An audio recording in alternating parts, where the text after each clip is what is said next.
So, we are going to be focusing today on providing an empathetic response.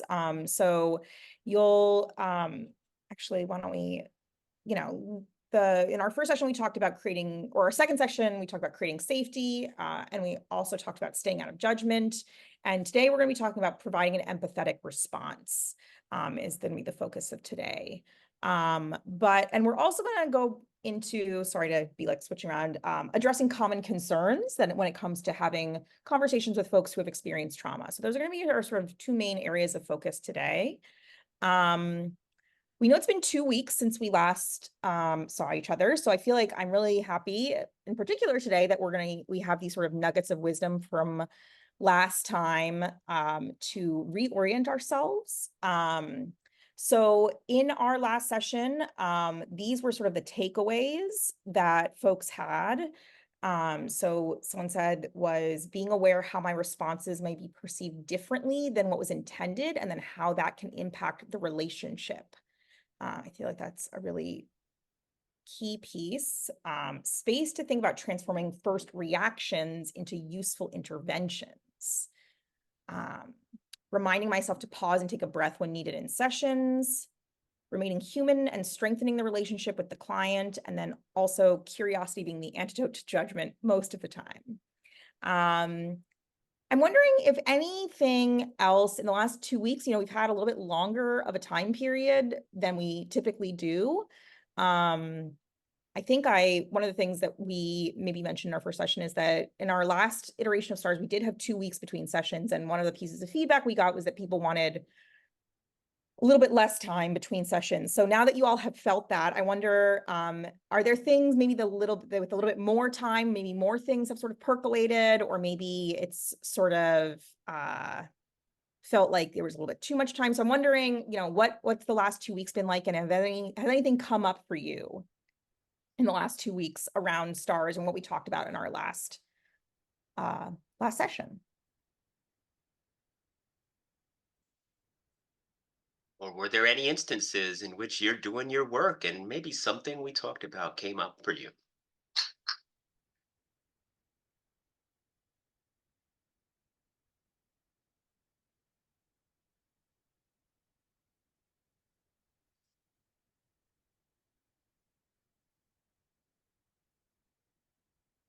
Okay, well, if something comes up in the next, during a session that you remember that maybe came up in the last couple weeks, please feel free to jump in and share. We really appreciate all of your all's different, when people share how they've been integrating things into their work. So I already showed you all this, but this is sort of what we're going to be, the skill we're going to be focusing on today is sort of the providing an empathetic response. But before we get into that, into the sort of like the nitty gritty of it, Jim, I know you're going to talk to us a little bit about about the relationship, and telling us a little bit about this, Yeah. graph here. Although, I mean, I don't know, maybe we can also have folks look at it and share with us what they feel like Yeah. is telling them. And yeah, if you can. So just really quick, just to give you a little bit of background on this, there's been a lot of research done on the idea of common factors, like what are the common factors that predict good treatment outcomes. Just to understand, this is looking at evidence-based treatments. So I know not everything is evidence-based treatments, but this is sort of work looking at the effectiveness of evidence-based treatments and the things that predict better outcomes while using evidence-based treatments. I'm just, yeah, I am curious. Thank you, Jackie. Let's do it that way. I'm going to share a little bit, but what I am curious, and I realize some of the terminology on the bottom may need explanation, but for the time being, what does this graph say to you? I know sometimes when we talk about data and graphs, folks can get a little sort of distracted. But what do you see from this, and what does this tell you? If anyone wants to share,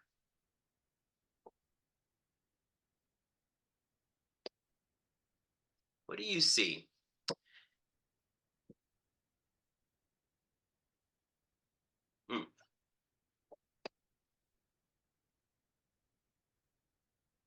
the importance of real relationships in the therapeutic alliance. Mhm. Yeah, It's- Jeannie. And Oh, go ahead, finish, please. And certainly the empathy is a big factor, having a collaborative relationship with the client. Yeah, yeah. Anything else jump out at folks? What do you see? Anything in particular? Like I said, I can explain a little bit more, but thank you, Jeannie. Things that impact relationship quality? Absolutely.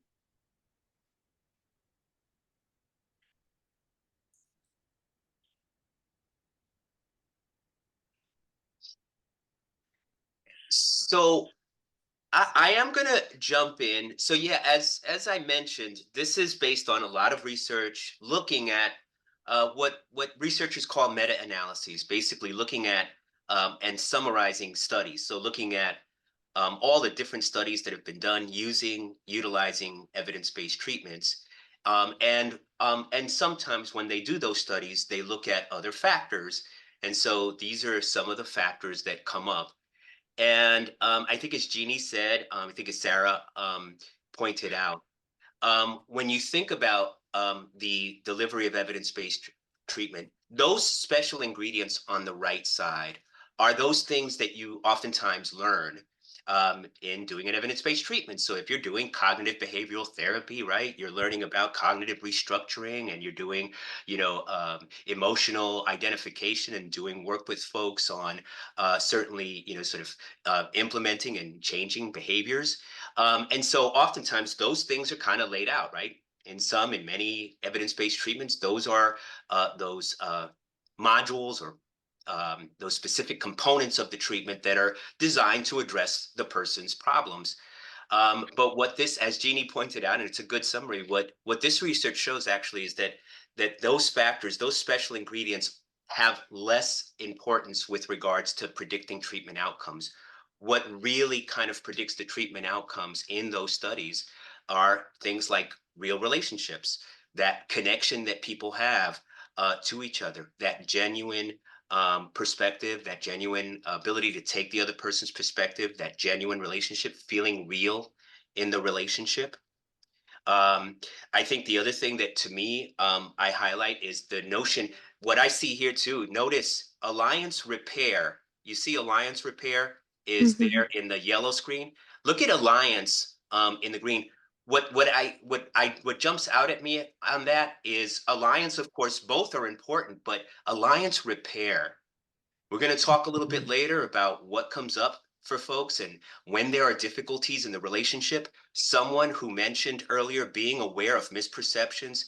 This is so critical in work around trauma. Well, generally, when you're talking about any treatment, when you're talking about working with trauma, critically important, right? So it's not just the alliance. It's also when problems come up in the relationship, in the working relationship, how do you address them? How do you address disruptions in the alliance that you have? So that to me jumped out as well, that the ability to repair when a problem comes up. Of course, you see collaboration there. And then as Jeannie pointed out, empathy. So we're going to be talking about that. So we really just lay this out because what we want to be clear about is that many of the things that we're going to be talking about today, that we have been talking about, staying out of judgment, how critical that is. And it's critical because staying out of judgment also allows you to develop we believe, a stronger, obviously, more empathic, real relationship with the folks that you work in. So everything that we're going to be covering really addresses some of these factors. I'm just curious if anyone has any questions about that. Just anything that jumps out at folks as I'm kind of explaining what this actually addresses. Anything? Get curious. Anyone curious about something here?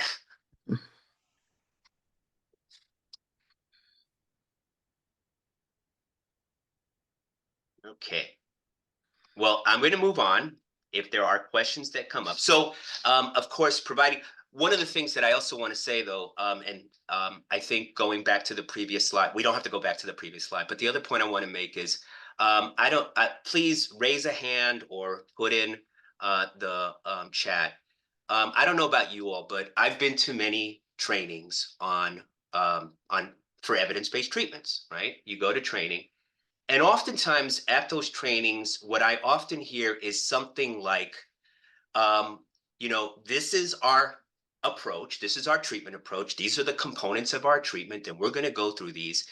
And what you often hear at the very beginning of that training is things like, but what's really critically important is that you have a strong, empathic, connected alliance with the person you serve, right? Raise a hand if you've heard that talk during an evidence-based treatment. I'm seeing, right? But no one ever says what that looks like and what that means. And so I will say one of the reasons why we developed this is because we often hear that in trainings, but no one actually says. I think sometimes the assumption is you got this. You know how to do that. If you went to school and you got some training as a clinician, you should already know how to do this. I will also say I'm not even sure if I got this kind of training when I was in grad school around the specifics of how do you sort of demonstrate empathy. So that's one of the other reasons why we put this together was to sort of think about these. And the other thing is sometimes these skills are called, what are they called? Soft skills, right? These are the soft skills, right? The hard skills are doing cognitive restructuring or doing, sort of working on whatever it may be, behavioral modification or anything like that. But those are the hard skills. The soft skills are these. But what that research showed, or what that graph just showed, is actually those soft skills are much more important. So that's why we're covering them. As we think about it, I know last week we spoke about creating safety. So creating safety, as I said, this is another piece that we often talk about in trauma-informed care training, creating safety. But again, oftentimes what you will hear in training on trauma-informed care is staying out of judgment. Do it. How do we stay out of judgment? So last week, when we talked about some of the things that you can do to stay out of judgment, being aware, of course, of your biases, doing some self-reflective work to identify what your biases are, but then also, as we talked about, getting curious. All right. The antidote to judgment in some cases is getting curious, as someone else mentioned. So, and then I think the other thing is providing that empathic response, being able to connect with the other person at a deep level is what also allows us to stay out of judgment. So that again goes back to expressing curiosity, conveying accurate empathy, and then a big one that we're going to be covering today is validation. What does validation look like, and how do you practice that? And validation can be so critically important again for reducing shame. And we'll talk a lot more about validation in this work. So we have those first, just as, again, this graphic is sort of meant to show us the sort of relationship between these three skills, the sort of providing that empathetic response, and that the sort of three aspects of that we're going to cover today are that expressing curiosity, conveying accurate empathy, and providing validation. So we're going to start with expressing curiosity. And so when we talk about expressing curiosity, here we want to get curious. So in specifically in working around trauma and working with folks who have experienced trauma, here we're talking about curiosity about the person's journey, getting curious about their lives, their narrative. Again, we want to be clear here. We want to just be clear about our expectations. All of the stuff that we're talking about could be kind of characterized as trauma-informed engagement. We're not necessarily talking about treatment, although certainly being curious about someone's trauma narrative is a big part of treatment, but we're not even getting there yet. What we're just saying is that everyone should be able to get curious, should be able to explore a person's narrative, regardless of role or regardless of what your specific orientation is towards work. So getting curious about a person's life and narrative, especially regarding if you know there is, or if there's a suspicion that there is some trauma, being able to explore that deeply. So oftentimes that means seeking elaboration, right? Tell me more about that. Life was hard for me as a child. I always had a difficult time. I didn't have a great relationship with my mother. Tell me more about that. Life was really difficult. I couldn't do really good. I couldn't do good in school. I always had problems in school. I was always having difficulty. Tell me more about that. Anytime someone gives you an indication that there may have been some trauma in their lives, getting in there and expressing curiosity about that. All right. So tell me more is one of those things that it's just a statement. It's not a question, but it's a statement. And then intentional, open-ended questions as you're exploring that piece of their history, getting a deeper understanding. Again, I just want to be clear. You're not necessarily doing a trauma narrative or doing trauma treatment. You're just trying to understand that person's experience. What feelings came up for you at that time? Sometimes that could be broadly defined at that time as a child. What came up for you? It could come up in response to specific instances that someone shares with you when they got hurt or abused, when they were left alone, whatever it is. What feelings came up for you? What was going through your mind, right? What were some of the thoughts that were going through your head? I was panicked. I was out of control. I didn't know what was going to happen, right? All of these things help to connect and get curious about a person's trauma and experiences.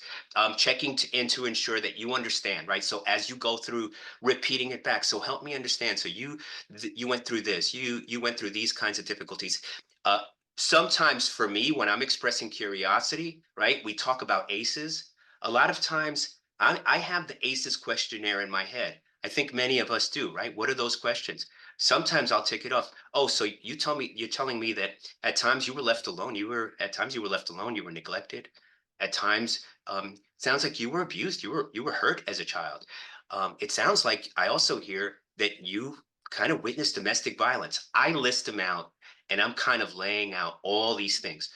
The other thing about this is just providing feedback, is again, this narrative, this information is the material that gives you the ability to, one, express, be empathic, and two, validate the person's experience later on as we talk about it.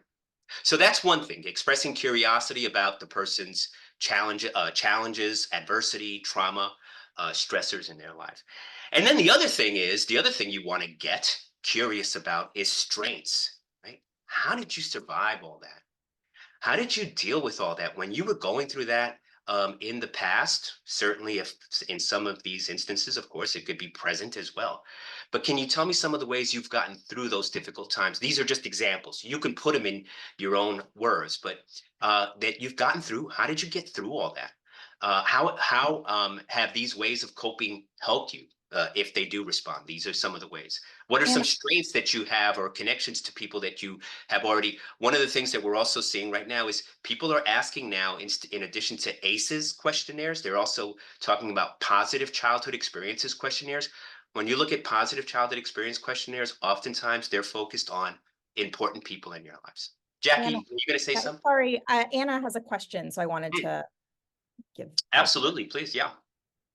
I just I had an experience with a client many years ago, and I'll never about curiosity, and I'll never forget it. And that I think is really relevant. I just wanted to share is Yeah.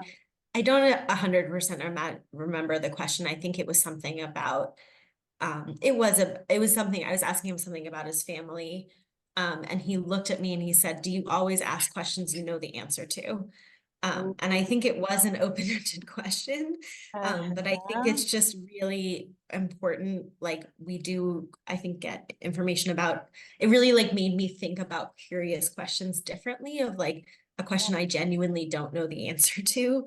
And then if I'm making like to be really mindful about if I'm making any assumptions, even in the way I ask questions, or like if I'm thinking about what you just said about like of like, it sounds like you were abused, or it sounds like this, and that the kids would then come back to me and just like, don't ask me a question you know the answer to, I was abused because I used it in my Yeah. paperwork, right? And so I think just thinking really carefully about the way we form questions when we do already have information about people so that they genuinely come across as curious.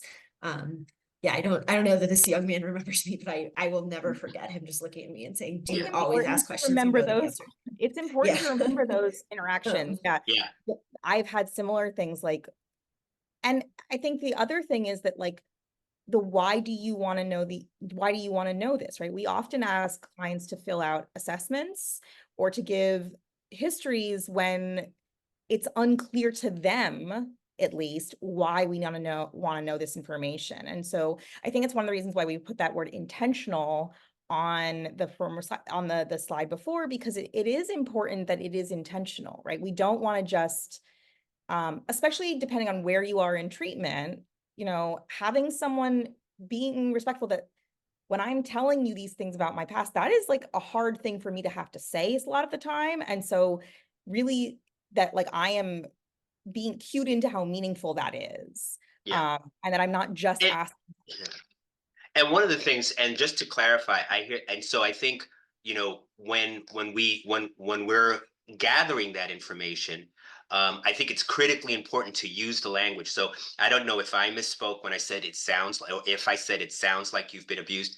I think it's important to use the language that the person is sharing with you so that we're not necessarily making interpretations. If someone says they were hit or abused, and this is just about expressing curiosity, right? But feeding that information, summarizing, right? You said, right? So I think oftentimes, and it could have been that, I'm not sure exactly what happened in that interaction. And of course, anytime it's also a good example of what we're going to talk about later, which how do you address, right, disruptions, right? That certainly is a signal that there might be a misperception about a question, or maybe it was perceived right, and it creates a bit of a distance. So how do you deal with that? We're going to talk a little bit more about that later.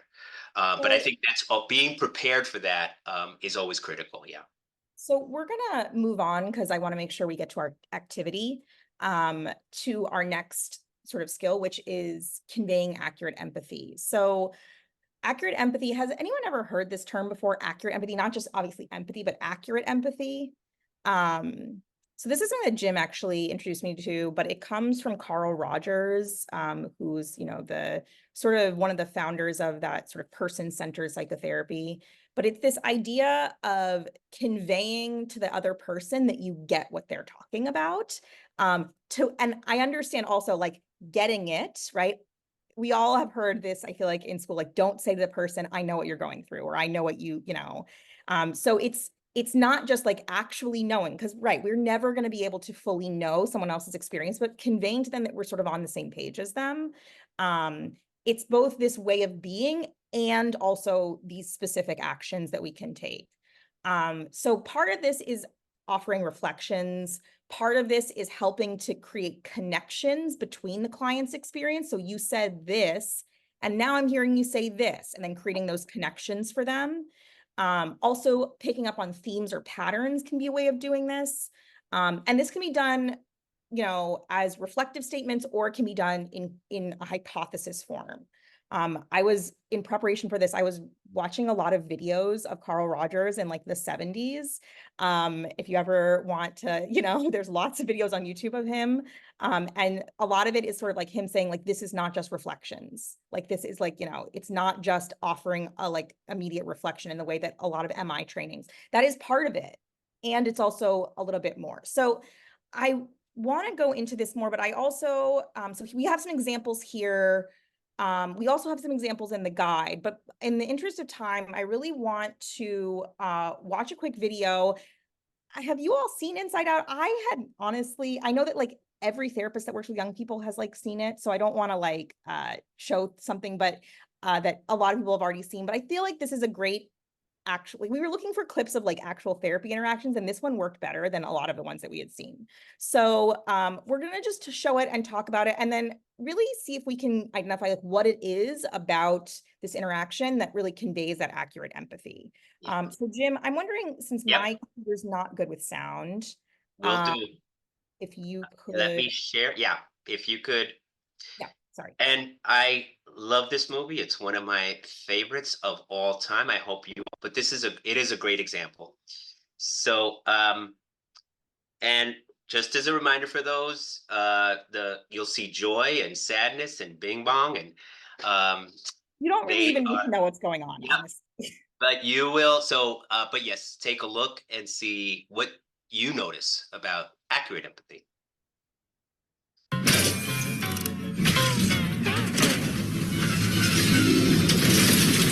No, you can't take my rocket to the top. Riley and I are going to the moon.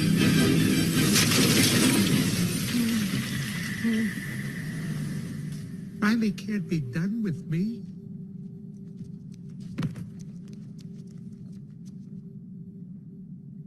Hey, it's gonna be okay. We can fix this. We just need to get back to headquarters. Which way to the train station?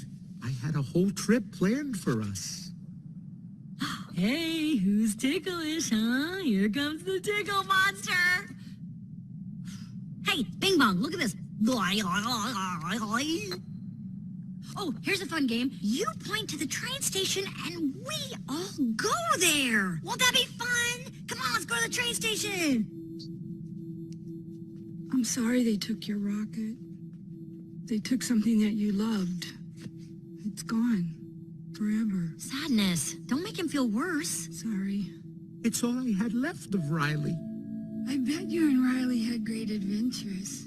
Oh, they were wonderful. Once we flew back in time. We had breakfast twice that day. Sadness. It sounds amazing. I bet Riley liked it. Oh, she did. We were best friends. Yeah, it's sad.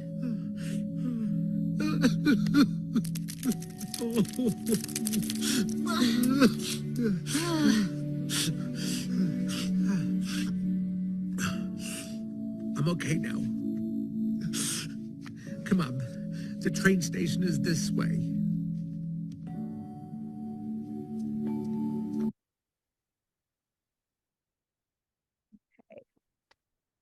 So we only have like a couple minutes to discuss this because I really want us to get into activity, but I'm wondering, actually thinking critically about this children's movie, what made that interaction so effective? Like,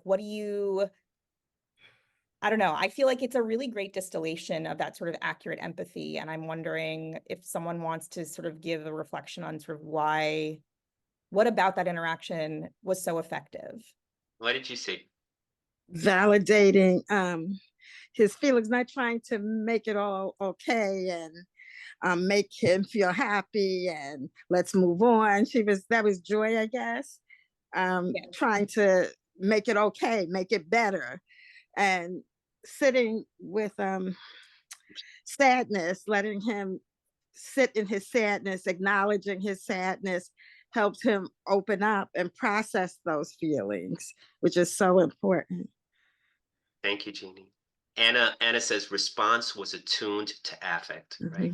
There was a Yeah. connection, yeah. And I Others, really think about that also when we're talking about, not just with sadness, but if you have a client that's angry, right? What does that mean to have your response be attuned to their affect? Does it mean you get angry with them? yeah. And what does that Others. look like? Yeah. Anybody else? What was sort of effective? I think also it's easy to compare it to Joy, right? Joy was very clearly ineffective. And I think a lot of us know, and we're going to talk a little bit about toxic positivity and those sort of like things that are easy to fall into. But even beyond that, what else was anything else that you all noticed that was sort of really effective? Yeah, Sadness went and sat with Mhm. Bing Bong and was sitting kind of at the same level. Yeah. And the whole emotional tone of sadness was commiserate with Bing Bong's feelings. Yeah. Yeah. Anything else? Acknowledging that something hurt and something had happened that was significant for Bing Bong, the loss of Yeah. those materials or whatever to go to the moon or what have you, acknowledging that and exploring it in essence. Yeah. Love that. So we're going to now give you all a chance to practice this skill, this sort of accurate empathy, as well as curiosity, right? Because the two things are also connected, right? Being able to express that curiosity, it's all part of that empathetic response. And so we're going to be doing it again with our family, with Carrie and Michael. So I don't know if all of you have your handouts available to you, your handout packet. If not, Leslie, I don't know if you have it available. I can also find it. It's somewhere in my, oh, here we go. Here we go. I'm gonna put it in the chat as well. But for those of you who do have it up, we're gonna be looking at the activity that is on page 3 and or 5, depending on what client you choose to do it with. We're giving you again a choice. You can do this with Carrie, which is our mom, and or Michael, our young person. We don't have Heaven today.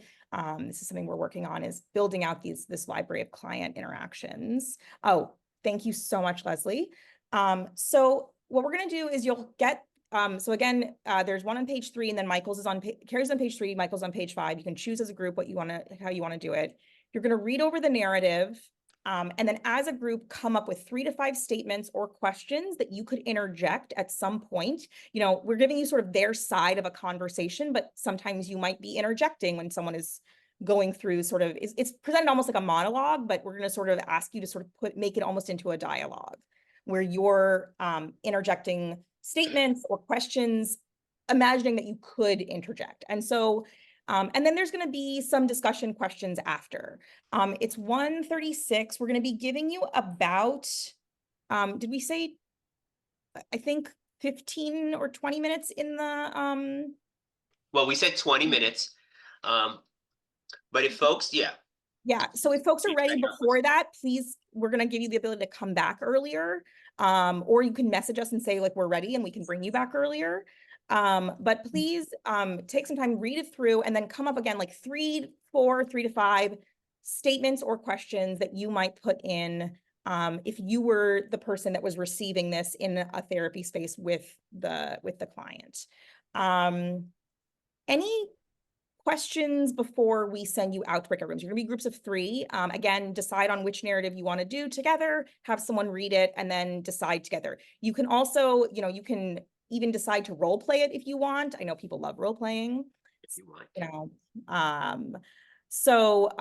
but any questions before we send you out? And does everyone have the handout? Or at least one person in every group needs the handout? Okay, cool. Good. So there's also some discussion questions after that. If you have time, after you've done creating, you know, your responses, feel free to go into that. There's also places in the handout for you to type, so that we wanted to make sure you had sort of like a scrap paper to write things down on. Okay, so whenever you're ready, Leslie, we're gonna send folks out into the rooms, and Jim and I may be popping in throughout because it's a bit of a longer activity, just to check in on folks and see how you're all doing. Hey, welcome back, everyone. Welcome, welcome. Awesome. Is this everybody? I think so. I think so. Okay, amazing. Well, welcome back. So we would love to hear a little bit about, so it looks like all 3 of your groups decided to go with Carrie. And so I'd love to hear from, you know, your group sort of what was it like to do this? And this is our sort of first discussion question. Like what felt easy, what felt challenging? What was it like to do this exercise? And we had mixed reviews because some people like to be in the moment with the person they're working with in therapy because it sparks their creativity and they can, you know, ask the questions as things come up. And then some people like to see it in writing because they're analytical maybe and can do things. Yeah. So sometimes role playing it is actually easier, and sometimes it's easier to sort of, you know, did you try role playing it to sort of see if you could meet both of those needs, or did you all? We didn't have enough time. Okay, that's great. So yeah, so sometimes it is hard in the moment when the person isn't right in front of you. Other reactions, what was it like to do this? Our group said the same thing, that it was kind of difficult because we didn't have the person in front of us, so we didn't know where the natural pauses were. For sure. We weren't able to like read body language or facial expressions or anything. So that part was kind of challenging. Okay. And we kind of said this, you know, similar things, but that it's static when you read it.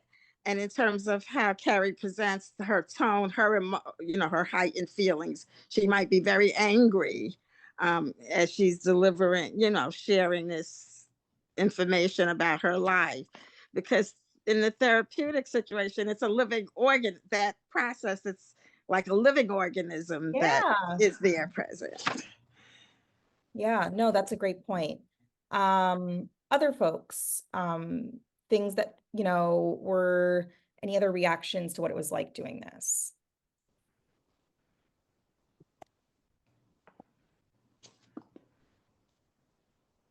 How did you decide? So you didn't have tone, you didn't have body language, you didn't have intonation, right? This is essentially almost like it's like, issues that come up when you're texting someone, right? That you don't always know what oh, sorry, Lourdes, why don't you? Oh, Right. yes. I was going to say with the exercise, it was just interesting the different questions people would convey. Like, say I focused on like the initial where she was like, "Oh, I think something's wrong with my brain." Others used more of the metaphor of the turtle. So it was interesting how people approach just meeting a client and just what they would focus on with that client. So I found that was interesting where some may focus on how does the turtle represent you, and me, it was more just like, oh, okay, what do you feel is wrong with you? And not connecting it with the turtle aspect, but just seeing how everyone has a different way of a viewpoint and trying to address concerns that the client is sharing during the session. Yeah, we gave you a pretty chunky paragraph, right? There was a lot in there that you could have responded to. I mean, there's disclosures of previous self-harm, there's talking about parenting struggles, there's talking about her own parenting experience being parented at the end. There's, all sorts of, like metaphors about feeling overly sensitive, things about body triggers. There's a lot of stuff in there. So that is a great point. You all picked up on different things, or maybe would have chosen to reflect different things and or like ask questions about different things. So how did you decide what you maybe picked up on? And I know that sometimes it's hard because it is with a client in the moment, but I'm wondering, because we're sort of drawing out these interactions, we're creating space and time by asking you to do it in a written way. So I'm wondering, like, now that you have this space, how do we make those decisions about what to pick up on and what to sort of reflect back, ask about, etc.? I just was struck and moved by her the use of the metaphor and how being raw and unprotected, and really that is the through line throughout her life, being unprotected and protecting herself, not allowing people to get close, feeling that she's so raw and so undefended that people will take advantage of her. Yeah. And that just the which I consider such a strength, the insightfulness to use that metaphor of being a turtle without a shell is very insightful. Yeah. Because you're so easily wounded, you're so vulnerable in life. So it was sort of like what popped out at you. Part of it was that, like, being like, wow, this is a real insight. And I'm gonna pick up on that. That sort of pops out at me. Also, maybe like the poetic use of language. And then also things that you said, you said something about a through line. So like, if you notice something coming up multiple times, that encourages you to pick up on that. Anyone else, how you sort of decided what you would reflect back, what you would ask questions about, what you would, What are you curious about? One that really stuck out to me was how she reflected on her childhood and how she was parented. And then also, like, inadvertently was kind of explaining how she was doing the same thing to her kiddo. And so, like, asking a question to see if she could connect those lines, to see if she could see the impact that her childhood had on her ability to parent. So that connecting the dots for her. Yeah. Kind of, yeah. And Sarah, if I may, though, it's a good example, though, right? You could start on the second part of that, but if you if you start on the second part of that, like, how do you think all of that is impacting you now, and how, right? Because we could all be concerned about her pushing heaven away and how she reacts. And right, that's often the case, right? Folks are going to focus on that. But I think you're absolutely right, Sarah. I think what's more important is tell me how you were parented. Let's just start there. Tell me a little bit more, because she's giving you all that, right? That's starting there. Connects you to her, as opposed that's about what happened to you versus what's wrong with you. Like, what do you yeah. Great example though. Others. I mean, to go along with that, like, I wonder if her mom had any history of mental health, like, because she is also kind of reflecting on her moods and she's overly dramatic. And what does that mean to her versus like the people she socializes with? So can she maybe clearly define that, like elaborate on it a little bit? Because maybe there's something like a mood disorder, like, you know, where she might want to address that if that is the case, but that would come up later, I'm sure, in treatment. Yeah.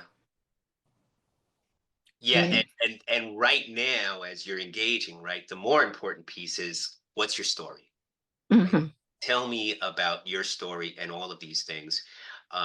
Again, you know, sort of avoiding the tendency we have to jump into what's the disorder? How was your disorder? What was your mom's disorder? What was, you know, all of that history taking that is typically a part of our job, right? You may get into that later, but you have an opportunity to develop that close connection here. And even just want to being conversational with the person, being in that moment with them, as opposed to making it feel like a barrage of questions, because that's when you get the most from people, when you're in that, just that flow, that we're having a conversation. And what you're saying too is, I see you and I hear you. And it may be the first time in that person's life that they're being seen and heard. Yeah. And Jeannie, thank you for that gift, because yes, conversation, you're just having a conversation with somebody about some stressful things that are happening in their lives, that have happened in their lives. You're getting the story. Thank you for saying that, because I think that's what it is. But coincidentally, right? Like, you're also getting, Maureen, to your point, you're getting a lot of clinical information. Like later on, if you want to do some psychoeducation, you have the information to explore later on. So as you go in, eventually, as we all go, right, to deepen the evaluation and the assessment, you have more questions to ask, but you're basing it on a much stronger foundation of connection with Carrie. Yeah, fantastic. Other things that, you know, again, you know, I'm just gonna rephrase the question, sort of like what do you think, why do you think we all sort of, you know, Laura's you talk about how people pick up on different things and or choose to sort of be curious or pursue different things. What do you think the difference is, both in terms of what we decide on, but also the difference in terms of what that would lead to, right? We don't have her responses after the questions or the reflections, but I feel like you all could maybe imagine that that would lead the conversation in different places. So I'm wondering, sort of like, any thoughts about like how what we choose to reflect would lead the conversation, and then does that inform what you choose to reflect on?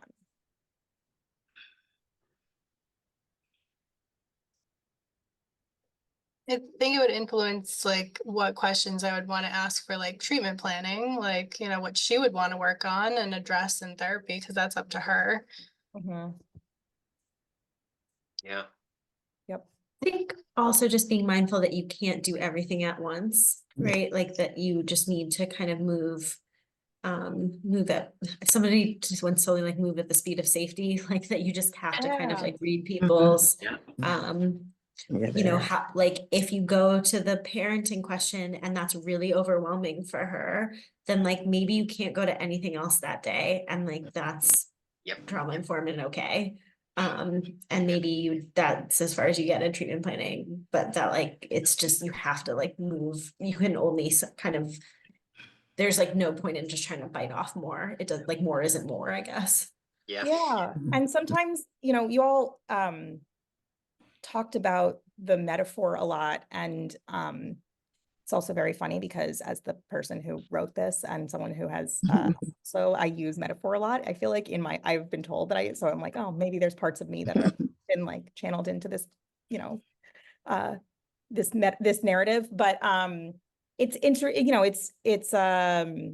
you can't always bite off more than you can chew. And also sometimes things come out even when you're only focusing on a very small part of someone's experience, right? You might only think about one thing, but there are lessons that sometimes are generalizable to the rest of what is going on with them. And that just to sort of that metaphor piece, right? Maybe the fact that we fixate on this one thing about you and, you know, the way that your daughter and the closeness issue, but that maybe has implications for a lot of other things.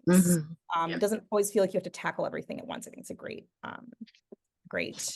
point. And I think what you described also, right? That attunement, that part, that importance of attunement, like picking up. I love the way you said that, right? Working at the speed of safety. To me, that's speaking to attunement, right? You can't be safe if you're not attuned and picking up on someone's discomfort if a topic is too heavy, too hard, right? And again, we'll talk a little bit more about that later. All So right. Thank we're you. gonna move Yep. on now to validation. validation. So Jim, I don't know, I think if you wanna. Yeah. So Wow. validation, again, very related. In fact, I know when I joined one of the groups, Jeannie, I think Jeannie and who was in that group? Jeannie and Holly. And as we were talking about, folks were also talking about validation, right? So it's related. How do you validate another person's experience? But this is where the critical importance of validation is just to avoid what folks with trauma experience throughout their lives, which is shame and guilt about their thoughts, about their feelings and behavior. So validation is an opportunity to like just recognize and affirm a person's emotional experience. At times acknowledging their strengths, right? Validating, Jeannie, as you were saying, right? Validating some of her self-awareness, validating the fact that she feels like she's aware of her triggers and her fuse. And then reframing behaviors as understandable responses to life that's been confronted with trauma. So, and then these are some experiences. We're going to walk through an exercise a little bit, but these are just some examples. You have a right to feel upset and angry. You know, that I think anyone who went through that would feel the same way, right? Generalizing too, normalizing it as well. Normalizing, validating, affirming. These are all kind of related concepts. So as we go through these, you know, there may be elements of all these that we kind of address here. It makes sense that getting told you're not good enough throughout your life would affect your self-esteem, right? And it was really brave of you to step back from that fight yesterday. It shows how hard you've been working to find new ways to interact with others, right? We're going to talk a little bit more about, these are just examples. We're going to talk a little bit more about, you know, effective validation. Okay. So yeah, let's chat. And Sorry. oh, Sorry, my bad. no worries. So yeah, so we know that validating a person's feelings and reactions, thoughts, behaviors can address that shame that they feel, right? It gives a sense of acceptance without condoning. And I think that's obviously an important part of this discussion. How do we validate other people's experience without, and validating does not necessarily mean condoning. But there may be times when we may be reluctant to provide validation, right? So, so how can we provide validation to a person who's displaying behaviors that are unhealthy or destructive without reinforcing or supporting their actions? And this is just one element of validation. But your thoughts, and I say that because validation to me, I will say very quickly, you know, I was listening to a talk the other day by Marshall Linehan of dialectical behavior therapy, and I was really floored by it because she was just talking about dialectical behavior therapy, and she really summarized it, and I could summarize it in one sentence. She basically said it is all about validation. It is like that's the, you know, the what makes, that's the fuel, the oil that kind of keeps things running is validation. But yeah, how do you provide validation when things, behaviors um might be destructive or unhealthy?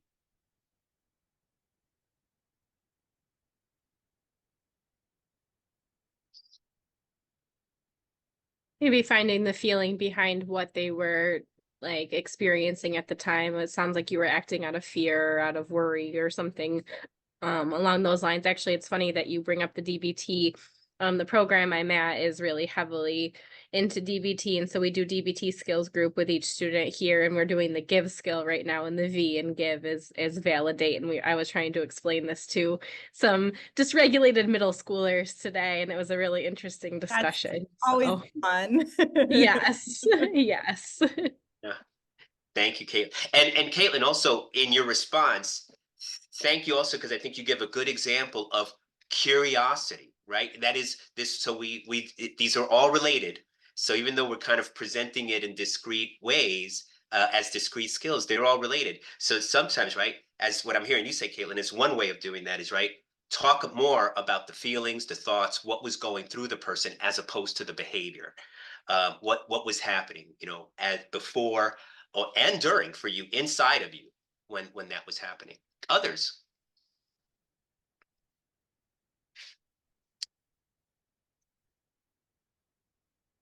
There's always something to validate, even something small. Yeah, I like almost that like scaling, like you don't have to validate the biggest part of it. You can validate something small parts and or I don't know if this is what you meant, Anna, so I don't want to put, but like progress, right? You don't have to, you know, you can say like, okay, like we can validate like a shift, even, you know, I always say like if someone went from like a D to a C or a B, you wouldn't be like, well, why didn't you get an A? Like you would validate the progress. And, you know, also, you know, picking up on little things. So, yeah. Yeah. And I should say, again, this is why what came before this is empathy and curiosity, getting the story, identifying both person's history of experiences with stress. The reason for that too is it can make your validations more genuine. If you know the story, right? If you know the history, then sometimes and if that makes sense, right? You could understand it from a trauma perspective, then a validation can be much more genuine and not as fake when you know the history, right? So you can really connect it to their personal narrative. Sometimes with kids, I have to go back and separate behaviors from who they are because they're told your behavior is bad, so you're bad.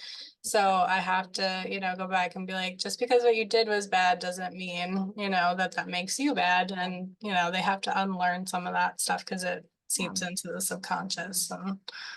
For sure. Yeah. And not only is it affecting self-esteem and shame, but it also is so counterproductive because if I think that I am my behavior, then that means that I don't think I have any control over it. And so the very thing that, you know, the person who told them that wants, which is for them to change their behavior, feels even more impossible when it becomes like fused with who you are. Yeah. And Maureen, I think that's oftentimes the experience of people who have gone through a lot of trauma in their lives, because that's the message they've gotten throughout their lives, right? Right. So, yeah. There's also like people don't know how to define shame versus guilt. And so guilt is a great way of saying like, I did something that I regret and I want to change it. So if they can put it in a new perspective of, I feel bad about that, but I can correct it for next time and fit into a group with peers or whatever the case was, like, then they can actually kind of guide their behavior in the future. Yeah. So thank you for that. And then we're going to go into a little bit of an exercise, but again, the value of validation, again, promoting that connection and understanding.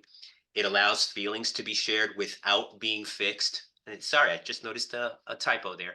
So without being fixed, right? Just sharing the feelings. So I'm sorry, definitely that's a big mistake there. Without being fixed, right? You're not trying to fix it. You're just trying to get folks to share their thoughts and feelings.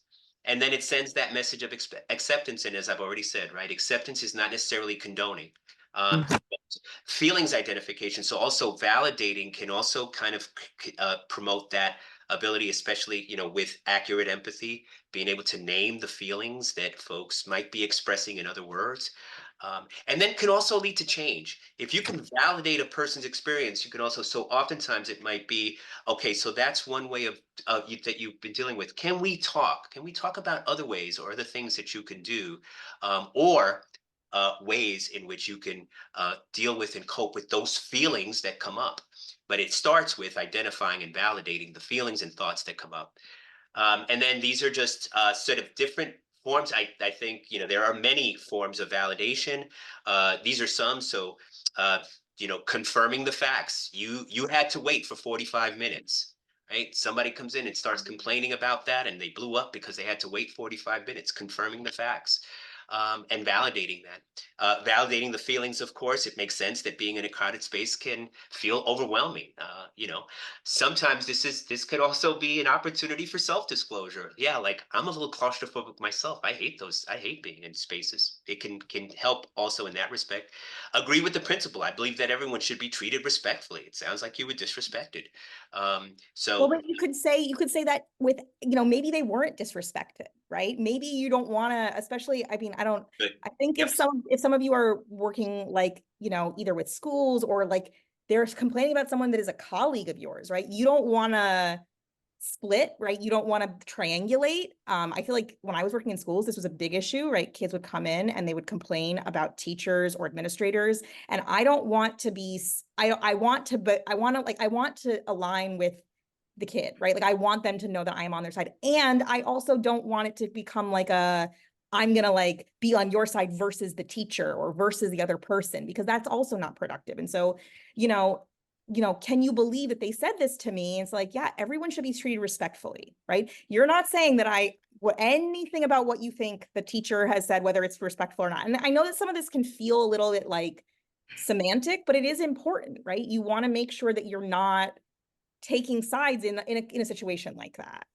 I just, can I add something? I Yeah, read go ahead. the other day working with a client and a parent, and they were having an argument and a fight, and I was there like during that fight, and then after I was like just with the client and, you know, validated things that happened, thought I did a good job, and then the mom called me like an hour later and was like, so blank said that you agreed with them. Like they said that you spent that whole time just agreeing with them, and that they say that you're on their side. And I'm like, no, I'm not on their side. Like I was validating their experience, you know? Yeah.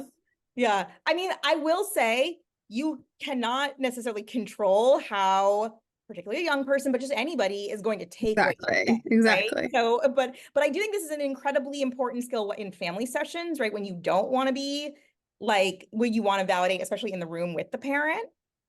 But it's also, I don't know, not to be like too like strength-based, you know, silver lining, but like, it's great that the parent called you. I feel like that's a really unique opportunity. I feel like normally the parent's just like, okay, well, you're not going back to them. Right. You're right. That's true. We have a good You know, relationship. but yeah. Not to silver lining. It's still, Yeah. but you know, it's a good point though. Right? Sometimes people will take what they want to take. And I'm curious, Hannah, I heard your response, right? You were just explaining to her what you were doing. I also say that can be, again, a wonderful opportunity. So to practice transparency, one of the principles that we talk about in trauma-informed care is being transparent. That sounds like an opportunity to say, look, this is what I'm doing and why I'm doing it and why I think, right? And this is where that melding of perspectives, parents' perspective and your perspective, this is what I'm trying to do there. I just want you to understand what I'm trying to get at there. I don't know if that helps, Hannah, but sometimes, again, those can often, that disruption, right, in your relationship with the parent, that it was the parent, right? Yeah. Yeah, that is helpful. Yeah. So yeah, so these are 4 ways to validate without condoning when you're feeling maybe a little stuck of like, how do I validate this without? So I think the one that is most common and the one that you all mentioned was that validating the feeling behind it. I think Caitlin, you mentioned that in particular. That's my general go-to as well. These are just some other options for like being able to sort of navigate those situations where you don't really want to like validate the actual, you don't want to reinforce rather, right? If you have like behavioral reinforcement, we don't want to reinforce things with, you know, but we also still want to make people feel accepted and heard, all those other things that validation does. So we're going to practice this within a little activity. I feel like this is, so we're going to be talking to Michael and he begins to tell you about a fight he got in at school. And so on the following slides are quotes from Michael about what happened. And so for each one together as a group, we're going to talk about, we're going to think of how we might respond to these. that provides validation without co-signing his behavior or his opinions about what happened, but still is validating. So this is just like a chance for us to put it into action. So you can either unmute or you can use the chat, however you want to do this. We're going to just do it together as a group. So I swear the people at school are trying to get me expelled. They're looking for any little thing that they can to push me out. I got another suspension last week. That's the third one this semester.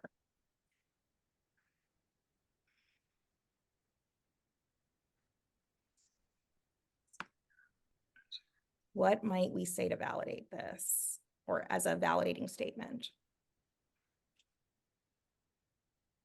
It must be so hard to feel like people don't want you there. Yeah, it must be so hard to feel like people don't want you there. It sounds like this school year has been challenging for you, right? Others. These are wonderful.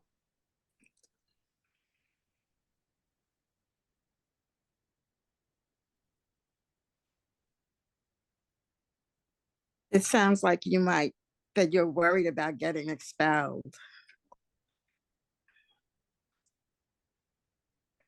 Yeah, you might play it out saying like, sounds like maybe there's some anxiety there, that you're worried about getting expelled.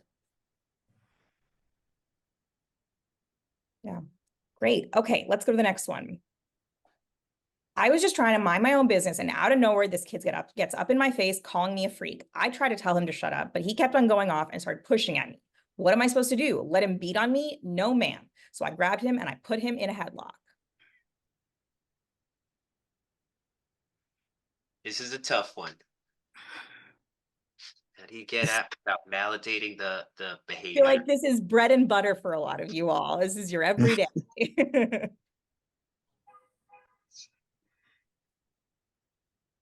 It seems like feeling like your back was against the wall and you had to defend yourself. And everyone deserves to be respected. Jeannie, yeah, Everyone deserves- sounds like it was feels really like you're hard back- to. Yeah, it feels like you're back with the wall and you wanted to defend yourself. Feels Sounds like yeah. you felt unsafe. Mhm. Yeah, like it was really hard to stay calm with him getting close to you and being physical. yeah. It sounds like you felt unsafe. And Maureen, that's a good. Yeah. Oh, sorry. Go ahead, Jeannie. It seems like you felt like your only option was to fight back, strike out. It's like you don't think right. You don't have any options. That's also kind of validating the thought, right? You Mhm. thought you didn't have any option. Mhm. You felt unsafe. Maureen, great sort of focusing on the potential, the feeling of feeling safe, backed up against a wall. Great. Okay. Any other that I miss? Okay, let's do this last one. We have one more. And of course, the VP comes after me. I'm the one who gets suspended. Nobody says anything about how that kid was up in my face and provoking me. And I know there were adults there who saw the whole thing. It's some BS. Those people have got it out for me. Sounds like you're feeling very targeted. Mm. Sounds like you're feeling targeted. Yeah. It seems like you feel like there's no one on your side. There's no one on your side. Targeted, no one on your side. It sounds like you feel like your side wasn't heard. Oh, good ones.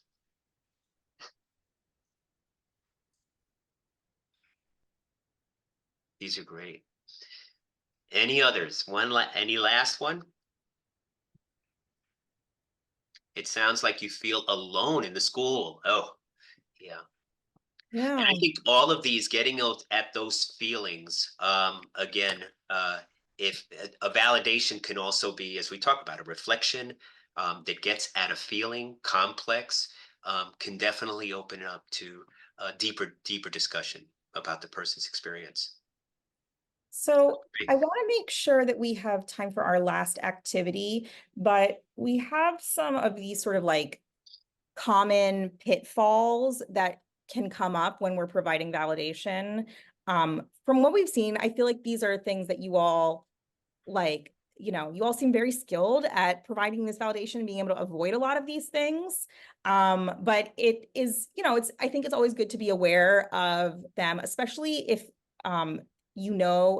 that you may have a propensity for one of these. Because I feel like one of the things that I sometimes use the notice like, oh, it's hard for me to not silver line things, right? It's my like go-to, right? So if it's hard for me to sort of be like, oh, no, and try to like double down, even if somebody has rejected my validation, right? So maybe there's things that we notice about us that are sort of our go-to. And so noticing sort of, are there things that you tend to do that maybe don't work? And then figuring out what is the way that we can counterbalance that.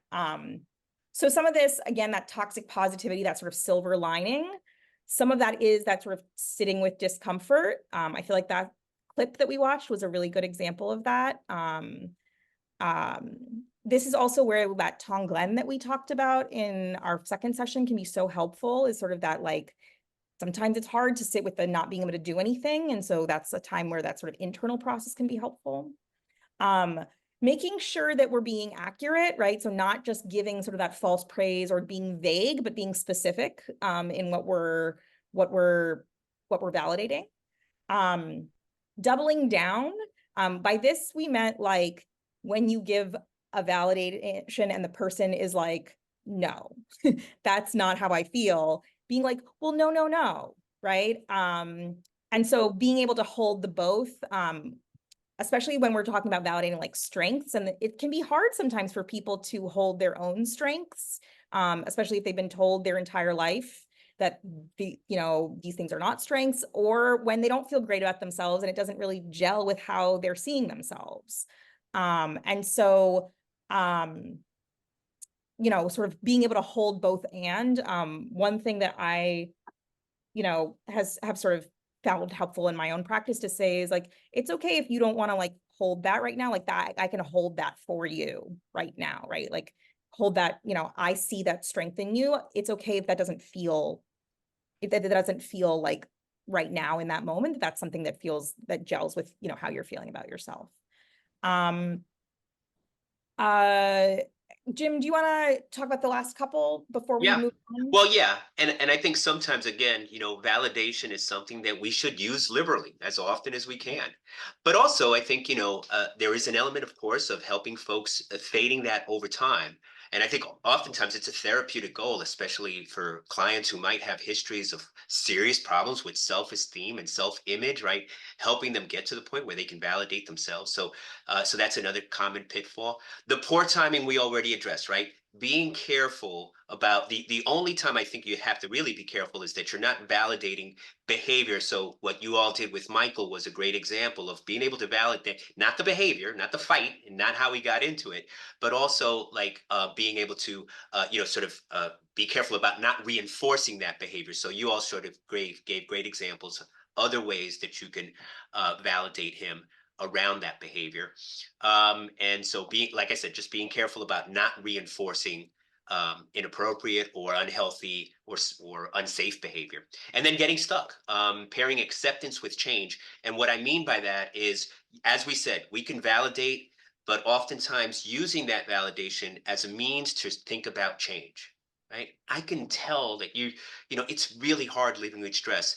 I'm wondering if we can spend some time just focusing on how you can decrease your stress or improve your stress. So you can validate with a twist, which is validation is full acceptance of their thoughts and feelings, and to some degree behavior, but with a twist. Sometimes this is at the core of DBT for who is talking about DBT, right? This is radical acceptance, right? I accept where you are, and there's room for change. What can we do to change? So those are some examples. And then, so the last thing we want to talk about is some common concerns. As we mentioned earlier, one of the things that we know that's really important is alliance repair. As we mentioned earlier at the beginning, right? Alliance repair. So how do you all deal with difficulties that may come up? And this, we're going to do open mic. Also, please feel free to chat in. But let's just talk about some of these things. And some of you have already shared some of your concerns. But what do you do when and you can respond to any one of these. We can just have an open discussion. But when a client is reluctant to talk about their experience, right? So as I said, one of the things that's really important is understanding the narrative, understanding the person's journey. Sometimes people may be reluctant to talk about those past experiences. Or a client rejects my validation, reframe, or reflection. I think we had a good example of that earlier today. What do you do with those when someone's sort of not connecting? When there's just generally a rupture in the relationship, when you're feeling like it's getting to the point where not just rejecting or questioning your approach, but anger. And then a client directly asks for your opinion and advice. What do you do with that? And then I think the client or the client might be lying to you. What do you do when those? And then a client starts oversharing. So at the very beginning, they might be reluctant to talk about the experience. The other side of it is, the oversharing, sometimes getting flooded with too much information about too much trauma, which can happen. So open discussion, please feel free to respond to your thoughts about any of these things that can lead to disruptions in your relationship with the folks you work with. I mean, when I do the validation, sometimes they'll start with like, correct me if I'm wrong. And then, they can completely reject, what I was saying, because that's, if they're not experiencing that, they can let me know. Yeah. Giving them permission and space to push back. So it's almost, I'm almost hearing you, Maureen, is like kind of expecting that as a possibility and opening that up. Yeah. Others. Any of these problems come up for you, and how have you dealt with it? Or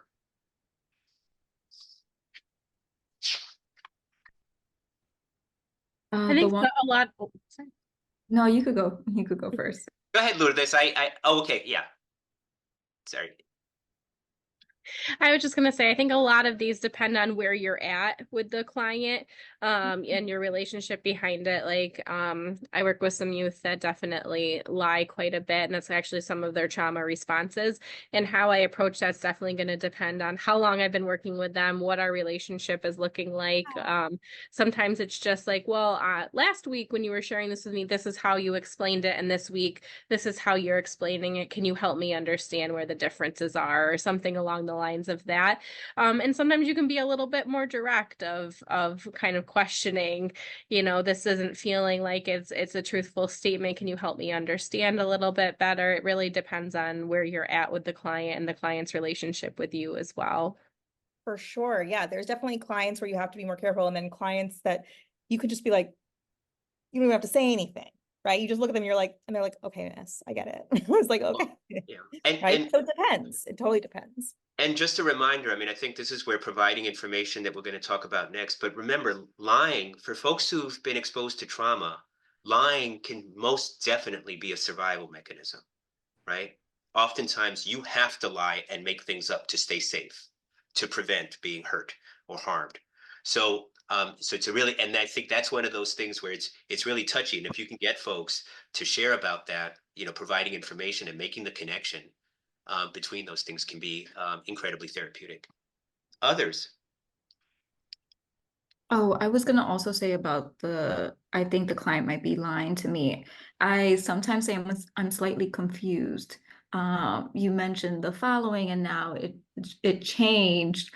And I also remind them this is a judgment-free space, that they're free to say what they want to say because this is their space. As well as with the opinion and advice, I say, you know your body and your mind better than me. So we're here to talk it out, to be able to have a conversation. But me providing opinions, that's not going to help you. It's going to be ineffective because something may work for me, may not work for you. So we're here to be able to talk about certain things that they're concerned about. So I do let them know and be as transparent as possible that I could think the following, but it might not match what they're thinking in regards to a situation. Yeah. And again, these things are so connected because what I'm hearing both you and Caitlin say, get curious, right? Like you said this last week and you're saying this, help me understand because I'm just missing. So sometimes just curiosity, again, is a way of gently confronting without pushing the person, without shaming the person, right? Obviously. Others, these are great. I remember, I can't remember the exact dynamics, but sometimes, and just saying, it seems that I'm not being helpful right now. Can you tell me what your needs are and in what ways I can be helpful to you?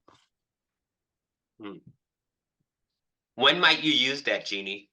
I did use that one time with can't remember that the was very upset and had offered. I work in a preschool with children with developmental disabilities, so working with with the parents and the children doing play therapy, but with the parents, and it was with a parent who everything that I we were talking about, our suggestions was just vehemently thrown out. This is not working. You're not helping.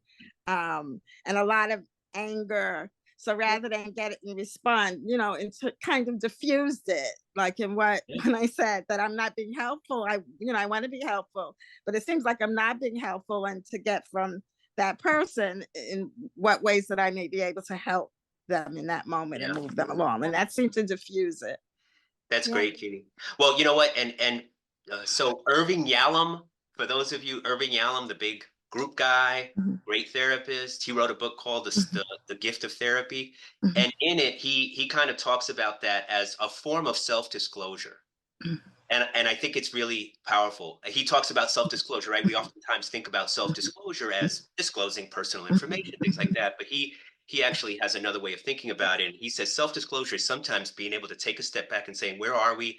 Or it might seem like we're not, something just happened and it's not falling well. You're not feeling helped. This may not be helpful. Taking that step back, that's that's oftentimes a necessary in the moment way of the rupture repair. Sorry. Others. For the opinion advice, like sometimes when at least kids talk about it, you can ask them to reflect on, if this was your friend in this situation, what advice would you give them? What prevents you from taking your own advice in that situation?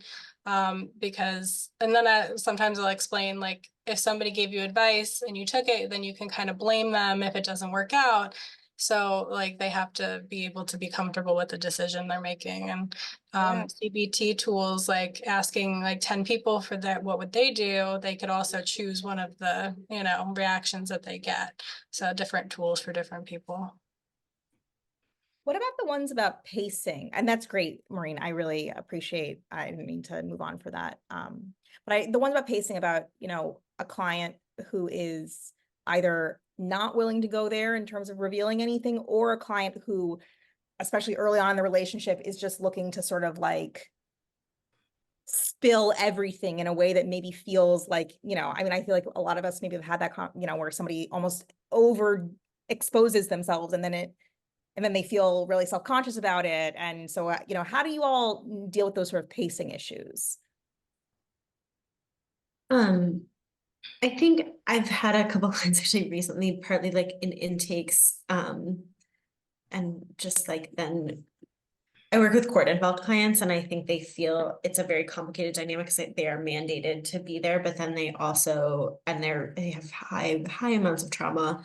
They're mostly young men, so I think there's a lot of socialization issues around sharing.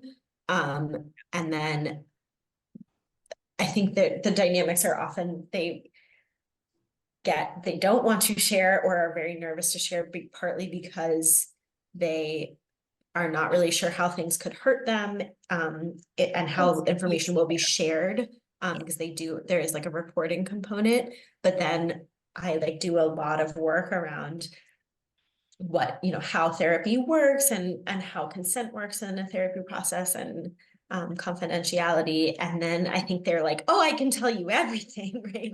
Great.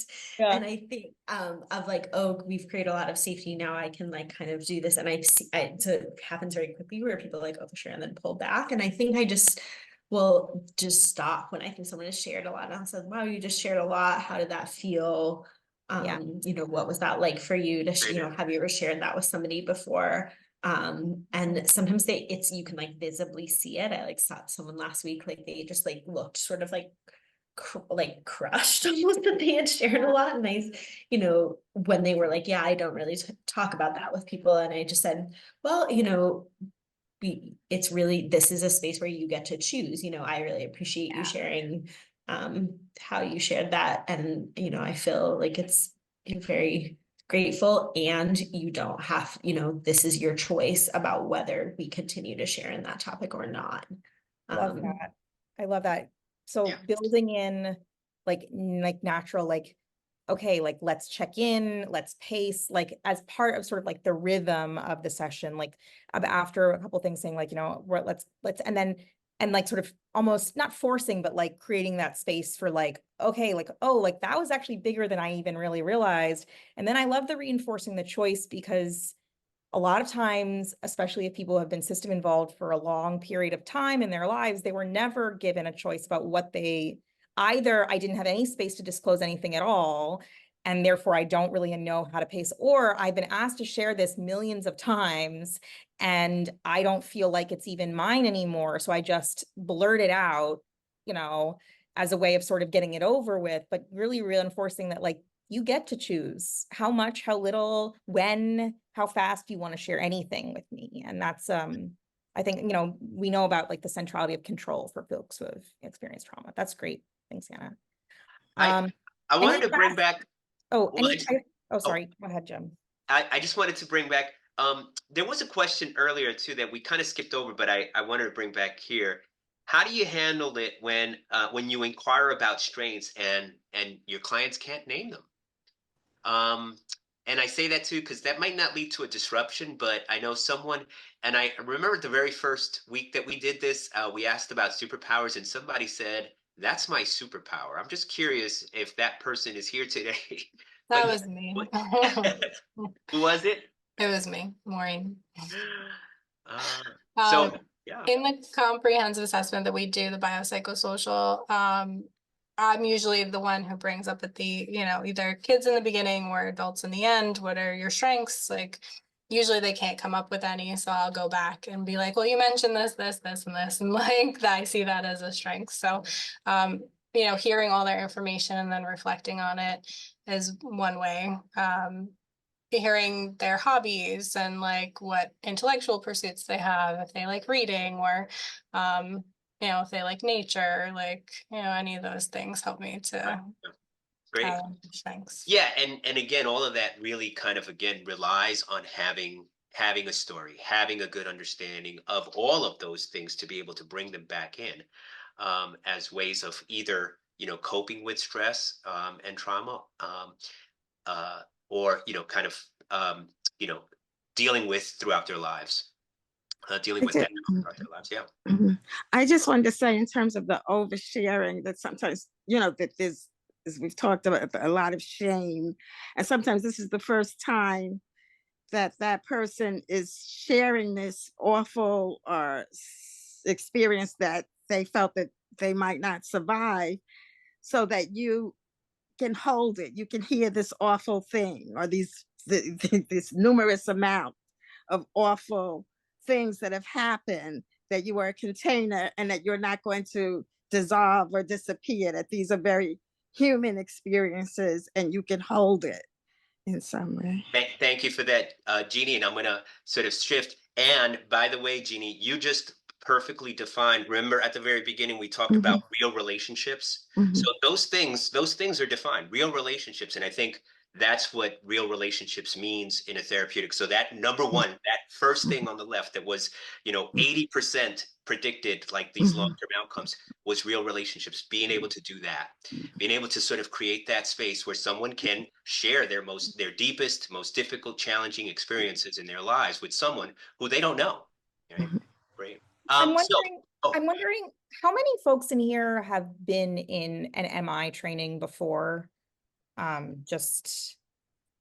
Okay, so about half and half, because one of the next concepts, specifically dancing with discord, is an MI concept. And I'm wondering if folks are familiar with it and if anyone wants to explain it to the group, sort of what dancing with discord means.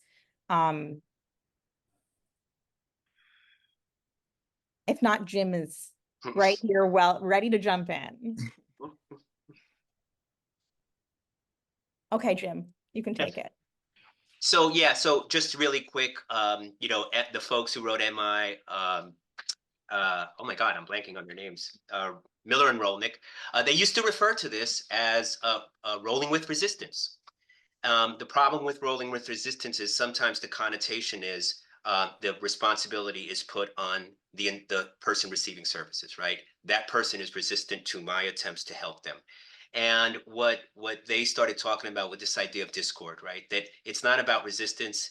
There are reasons why someone might be reluctant to share with you, might hesitate to share with you. And so the idea is always around dancing with discord. And this is a little bit of a review because some of you already touched on it, right? So a few ways: signal that we're out of sync and misattuned to the client. Jeannie, I think you mentioned this earlier, right? I think you mentioned it. I think Caitlin mentioned it as well. Like signs might include things like arguing, right? Interrupting you, ignoring, defensiveness, right? These are all ways that someone can demonstrate that that you're misattuned. So just naming it and saying something seems off here. Obviously, that's contingent on how well you are connected to the person, because then you could see the misattunement. If it's always misattunement, that's a different problem. So if the relationship has been misattuned from the get-go, right? Obviously, that's a kind of different problem. But when you have those moments where you feel like you're attuned and connected, then these instances may come up, and then you can name them. And then, of course, resisting the writing reflex. So this is also out of, MI, right? The writing reflex, right? You don't have to fix. We already talked about this earlier. You don't have to fix things. Just being with, creating that holding space. When we talk about validation, right? It's just creating that space where you are validating the person's experience without trying to fix them. So again, really critical to sort of deepen that relationship and create that space where you feel attuned to the person you're working with. Next slide. Again, all of these, I think we've touched on in one way. Using empathic responses techniques, we already discussed those, right? When there's discord, get curious. In the previous slide, we talked about getting curious about what the discord might be, but also getting curious about what's happening in the person's life. Emphasize autonomy. Again, this is straight out of MI. Emphasizing autonomy. This is your choice. The decision about when or whether to talk. And here, this is especially when someone says, I'm not ready to talk about that. That, of course, can happen when folks say they're not ready to talk about their trauma or their past experiences, right? Certainly giving them that autonomy, letting them know that it is. One of the things you definitely have to share anything you're not. All right, I'm sorry. So you don't have to share anything you're not comfortable with. I will say my perspective is oftentimes what I will also add to that is I may check in with you about this at other times because I think having discussions about these events that took place in your life are critically important, but it's your choice about when and how much to share. And then suggest alternatives that meet the other person's need. So sometimes people don't feel comfortable sharing the details of their trauma or details of their adversity, but they could share with you about its impact. You don't have to tell me about what happened, but I'm just curious how you think what happened might be impacting you now, or how it impacted you at that time. So these are just different ways of massaging things when folks feel a little uncomfortable sharing. And then applying the brakes. Oh, yeah, applying the brakes. Taking a pause. It looks like you might be getting upset by this conversation. Maybe it would be best to stop here, right? That also requires attunement to the other person, attunement to yourself as well, and being able to distinguish those two. Checking in, right? How are you feeling? Whenever we're having a conversation that might be hard, you can let me know if you're getting triggered or unsafe, and we can stop. I often have that conversation with folks, especially now. This is in some cases you can use that strategy anytime for anything, but especially if you're getting into trying to understand the person's trauma history and understand their narrative, that's where you can kind of check and engage with them. And then also engage in relaxation and grounding exercises. So this is where sometimes taking that space to take a deep breath. Some people have said, right, they model it themselves, right? Taking that deep breath, taking a step back, or a grounding activity to help them feel connected this can happen in some cases when someone begins to dissociate or get overwhelmed. And then rupture and repair, discord or misattunement can lead to that. So what we want to do is to recognize, name the shift in the room. So this is a little bit repetitive, clarify misunderstandings. I think that example that was given earlier, I apologize for who gave it, right? Like what you're trying to do, like when you got questioned about validation and condoning, who was that? It was Hannah, but I think that, Hannah. Thank you, yeah. Hannah. Yeah, Hannah, that was a great example, right? Clarify misunderstandings. This is actually what I'm trying to do here, and I hope you understand. And this is also where you can open up to getting folks behind the scenes, right? Sharing what you're trying to do as a therapist, or an interventionist, and explain intentions while acknowledging the impact. And revisit the purpose and goals of services. So I'm trying to understand this to better help you. And sometimes that could be therapeutic services, but there may be other services involved in your program. But understanding why it's important and being able to tell folks why it's important to understand that history. I think I just want to also jump in because I think that, we're going through this like quickly because we're towards the end, but I want to just sort of take a pause here in that I think that how we, just going back to what Jim said at the beginning, how we repair can be really, really healing for people. A lot of folks that I've worked with have said like something like, like this person's like, you cross me, you're dead to me, right? Like this person, you wrong me, you say something to me, like, I don't need you in my life, like that kind of stuff. Especially if we're, because we're going to mess up and we're both of us are going to, it's a relationship. People mess up in relationships. And I think having them say that like a person can mess up and we can still repair and we can still care and we can still be in relationship is a really healing experience for people. And then also, I think, again, we went through it quickly, but like explaining the intentions while also acknowledging impact. This is what I meant. And I also acknowledge that that's not how it came off. And that is not how like it was interpreted or whatever. And that felt really bad. And I also can still own and take responsibility for that, even if it wasn't what I meant. And I feel like it's also, we're modeling these relational things that are hard, that often they haven't gotten in relationships with others. So it's both, this is where the sort of relational aspect of therapy comes in, is through how we repair any of these ruptures. And so I just want to make sure that we sort of like, I feel like we could have an entire session about rupture and repair. But I want to just, acknowledge that, we're sort of going through it quickly, but this is like, can be a really big piece for a lot of folks. Yeah. And feel free in the next week. So we're gonna start kind of wrapping up here, but and certainly we can come back to that topic of rupture and repair if folks want. And think about it over the next week. What are some instances that have come up where your relationship needed a bit of repair and work, and share it back with us. So Jackie, let's we should start. So we, again, just sort of, this is our little roadmap. This is sort of where we've been and where we're going. So we started out with creating safety. We went into staying out of judgment. That was sort of that internal process and like creating safety in the room. We then talk about how we communicate that sort of feelings of safety and of non-judgment through our empathetic response. And that's what we talked about today. We're going to talk about sort of two other kinds of responses in our next session, which is we're going to talk about providing information and supporting regulation. I guess it's also like supporting regulation and coping. So another thing we can do when we're in conversation with people is think through, we can, sometimes we talked a little bit today about connecting the dots for people within by reflecting back patterns and things like that. But sometimes we also bring in information from the outside, things, around like sort of, it's sometimes referred to as psychoeducation.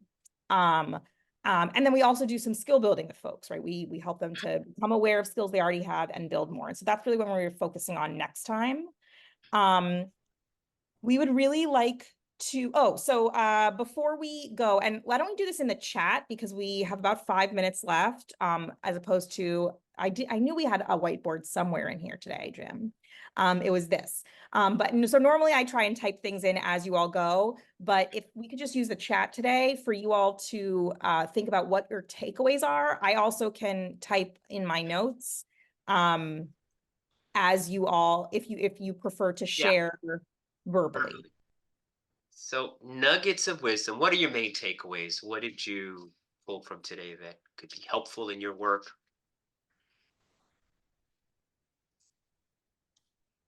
And then also, sorry, I don't want to interrupt, but as you're doing this, I also just want to acknowledge that Leslie put the feedback survey in the chat, so you can start loading that up as you're thinking.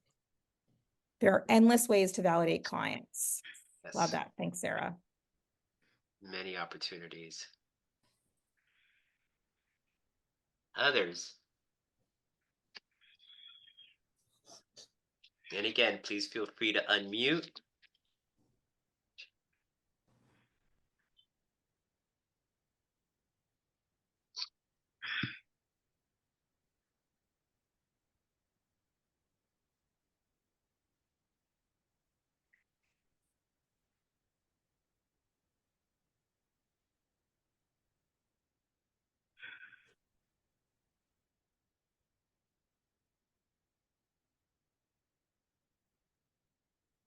Takeaways, things that maybe you're going to think about after this, that Just maybe, saying, oops, I was sorry. going to say that the therapeutic relationship is parallel for relationships in life, so that we don't always have to have the answers. Many times we don't. Things can go wrong, be misperceived, but if it's honest and a relationship based on trust, you can move through it and it can be repaired. I think that's Great. Thank you for that, Jeannie. Use of self, Anna says use of self as a form of disclosure, that it is sharing yourself, your experience of the client. Yeah. Yeah. And I think to pair your response with Jeannie's response, right, in that relationship, right? Like you're just talking to someone who is in your life, and you're I like Jeannie said, you're connected, like any human relationship. I think reminding ourselves that some of the like therapy interfering behaviors that we might see could be actually a trauma response, like somebody lying or something of that nature. Just kind of reminding ourselves of that, even when we feel frustrated or stuck in our work with a client. Thank you for that, Caitlin. You know, at the beginning of this, we talked about, right, the terms we use that you're describing here as well, Caitlin, is right, transference and countertransference, right? That's the way we normally talk about things, and they're relevant here. They're relevant here. Okay. Any others?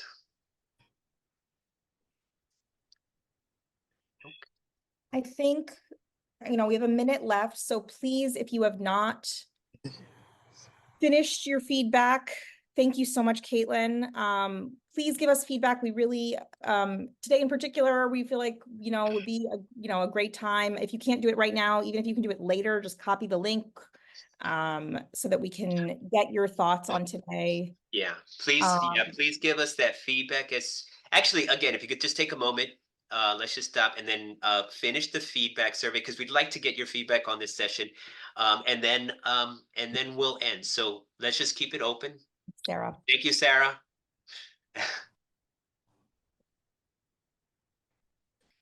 And we will see you all next week once you're done. And we're just going to keep it open here for a couple of seconds until folks are done with the survey. And again, thank you all for the feedback. Thank you, Lourdes. Thank you. Thank you, Maureen. Appreciate it. Thank you, Christina, Heather. Oh, wonderful. Really appreciate it, folks. Thank you. Thanks, everyone. All right. And we will see you all next week. Take care. Have a good week.